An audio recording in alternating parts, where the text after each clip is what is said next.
Hello friends, स्वागत है आप सभी का आपके अपने YouTube channel your stay guide पर। तो फ्रेंड्स, आज के इस वीडियो में हम सभी जो है बजट 2025 के बारे में पढ़ने जा रहे हैं। फ्रेंड्स, आज के इस वीडियो में हम सभी बजट के रिलेटेड जितने भी क्वेश्चन बनते हैं उसे भी साथ साथ टैकल करने वाले हैं।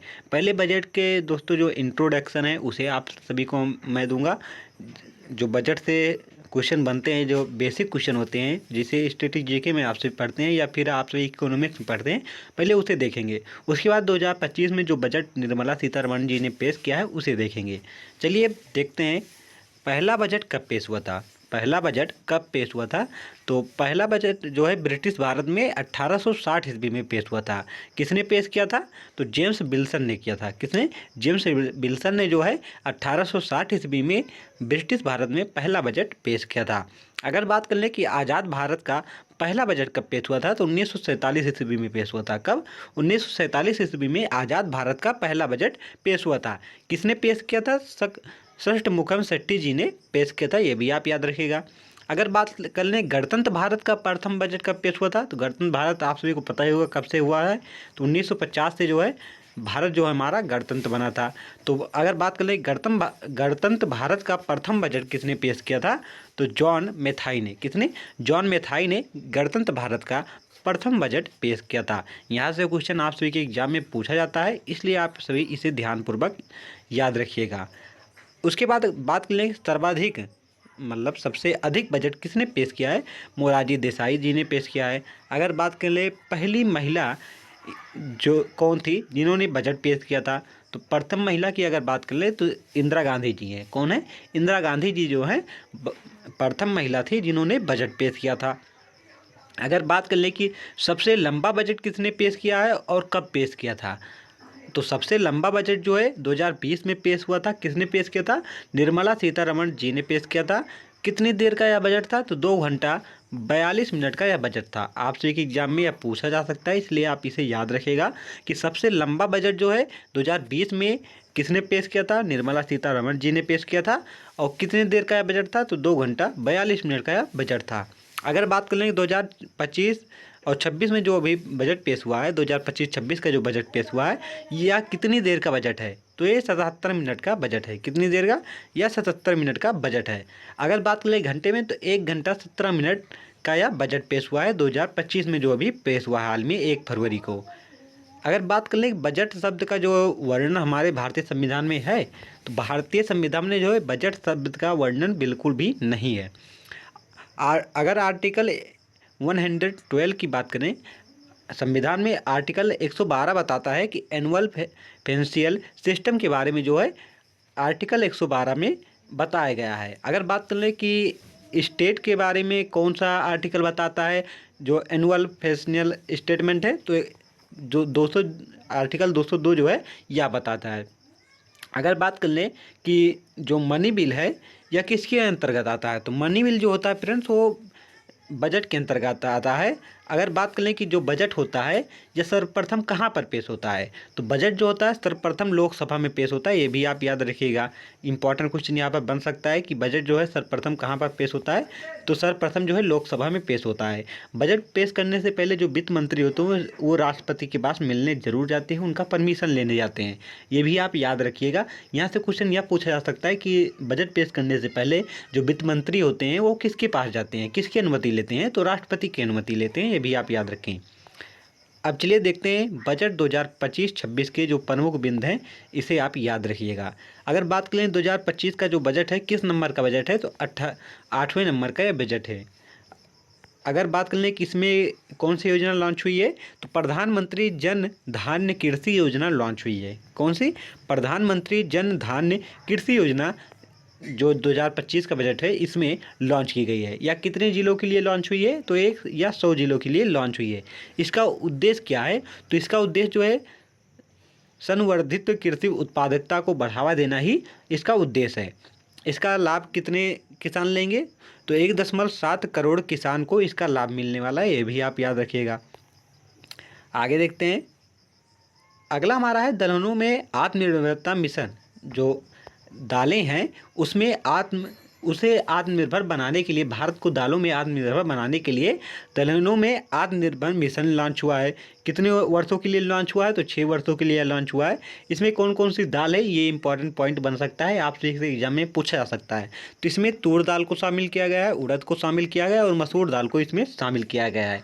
आप सभी को आधार दे दिया जाएगा और बोला जाएगा कि जो दलहन आत्मनिर्भर मिशन लॉन्च हुआ है इसमें कौन सी दाल नहीं शामिल है। इसलिए आप सभी को ये 3 दालें जरूर याद रखना है। तूर दाल जो है, उड़द दाल जो है और मसूर दाल जो है, ये आप सभी को याद रखना है कि दलहन में आत्मनिर्भरता मिशन में ये 3 दाल शामिल की गई है।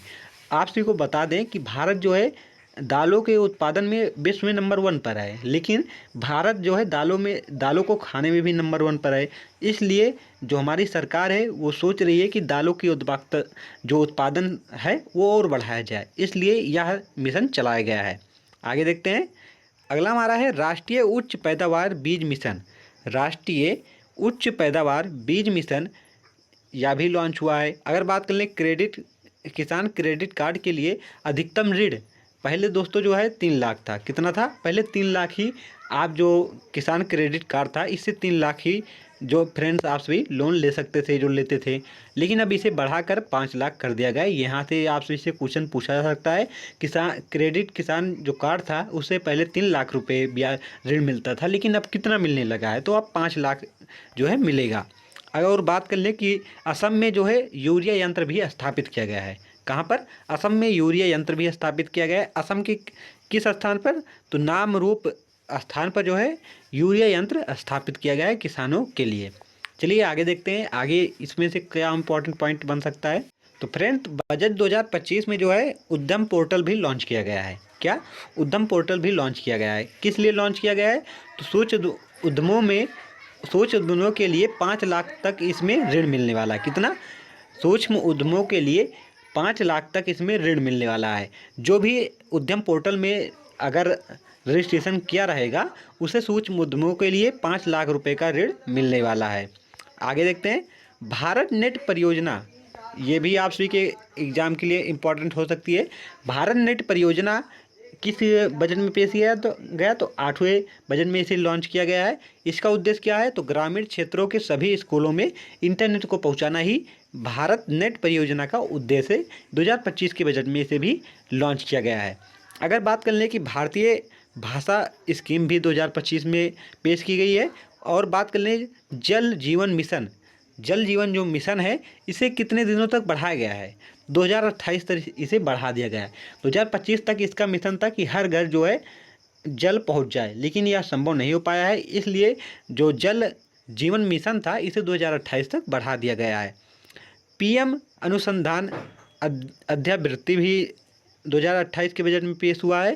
फिर उसके बाद बात करें ज्ञान भारत मिशन, यहाँ से एक क्वेश्चन यहाँ बन सकता है कि ज्ञान भारत मिशन जो है किसके लिए जो है लॉन्च हुआ है? तो पांडुलिपि के ज्ञान के लिए ही इसका जो दोस्तों उपयोग किया जाता है। कुल मिलाकर इसमें यह होगा कि जो मिशन है ज्ञान भारत मिशन, इसमें जो हमारे पुराने ग्रंथ हैं जिसे नहीं पढ़ पाया गया है उसे पढ़ा जाएगा। पांडुलिपि के लिए ज्ञान भारत मिशन जो है लॉन्च किया गया है। आगे देखते हैं, निर्यात संवर्धन मिशन भी 2025 के बजट में ही लॉन्च हुआ है। किस मंत्रालय के अंतर्गत यह चलेगा? कौन कौन से मंत्रालय इसे चलाएंगे?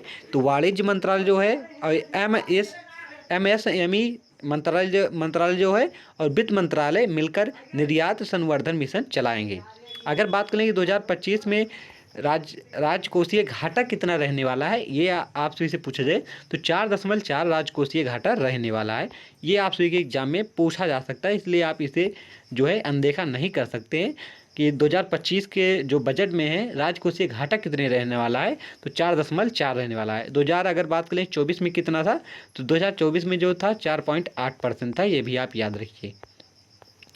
आगे देखते हैं, कर की बात कर लें, जिसका आप सभी का इंतज़ार रहे होगा कि कर आखिर टैक्स में कितनी छूट मिली है, कितने पैसे पर टैक्स लगने वाला है। ये अगर आप सही से पूछा जाए तो अगर 12 लाख तक 12 लाख तक इनकम है तो उस पर टैक्स नहीं लगेगा, टैक्स फ्री रहेगा।